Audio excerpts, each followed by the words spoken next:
Vote পরবর্তী হিংসায় উত্তপ্ত ভাঙড়, একাধিক গ্রামে তাণ্ডবে আইএসএফ এর। তৃণমূল করার অপরাধে বাড়িতে ঢুকে মারধর করার পাশাপাশি জিনিসপত্র নষ্ট করার অভিযোগ উঠল আইএসএফ এর বিরুদ্ধে।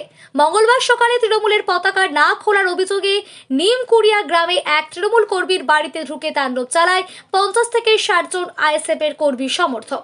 ওই বাড়ির বাসিন্দা বৃদ্ধ হাকিম আলী মোন্না ও তার স্ত্রী আয়েশা বিবিকে মারধর করা হয়। হাকিমের ছেলের হাতে কামড়ে নেওয়া হয় এবং ঘটনায় মাথা ফাটে আয়েশা বিবি এবং তার ছেলে ফরিদ আলী মোল্লা। বৌমা রোজিনা বিবিকেও মারধর করা হয় বলে অভিযোগ। পাশাপাশি ভাঙড়ের বিভিন্ন এলাকায় এই তাণ্ডব চলছে আইএসএফ এর পক্ষ থেকে বলে অভিযোগ। অশান্তি রুখতে ভাঙড়ের কাঠালিয়া এলাকায় আইএসএফ এর কর্মীদের ওপর লাঠিচার্জ করে পুলিশ ও কেন্দ্রীয় বাহিনী। আমাদের বুথের সভাপতি আইএসএফ এর ওরা জিতে যাওয়ার পর কাল থেকে এলাকায় উত্তেজিত করছে। আজকে আমরা বাড়ি বসে পান্তা টান্তা খেয়ে মাঠে যাচ্ছিলাম, মাঠে যাবো বলে সবাই বার হয়েছি। ওরা আমাদের বাড়িতে ঢুকে আমাদের মহিলাদের থেকে শুরু করে সবাই মেরেছে। আমার বড় দাদার বন্দুকের বাঁট দিয়ে মেরেছে, আমার হাতে ভোঁজালি দিয়ে খুব মেরেছে। আর আমার আব্বার অবস্থা খুব খারাপ, হচ্ছে জিরেন গাছে রেফার করেছে, খুব অবস্থা খুব খারাপ। আরজি কলেজে রেফার করেছে। এটা আইএসএফ এর বুথ সভাপতি ফারুকের নেতৃত্বে হয়েছে। এটা আরও অনেক ছিল ওদের সঙ্গে। মার্চে ওরা জিতে গেছে, আমরা বিরোধী দল করেছিলাম টিএমসি, ওই জন্য আমাদের মেরেছে। সমস্যা কি হয়েছে? সমস্যা হলো আমার শ্বশুর টিএমসি করে আর ওরা ভাইজান করে।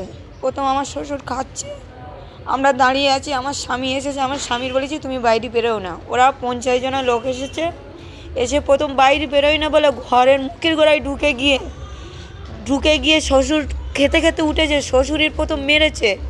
শ্বশুর উল্টো পাল্টা 7 জন মারলো, মেরে ফেলে দিয়েছে। আমার স্বামী এসেছে, আমার স্বামীরই ধরে পুরো দেবিয়েছে। আমরা গিয়েছি আমাদের ফেলে দিয়ে পুরো কোমরে উদে, আমার আর আমার শাশুড়ির পুরো কোমরে উদে ন্যাংটো করে। ছেলেরা শুধু দাবিয়েছে, আর আমার বুকি ফাইট মেরেছে। ছেলেরা শুধু বুকি ফাইট মেরেছে।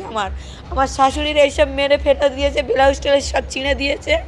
আমারও এইসব মাথায় মেরেছে। আমার স্বামীর মেরে মাথা ফাটিয়ে দিয়েছে, সেলাই পড়েছে 7-8টা।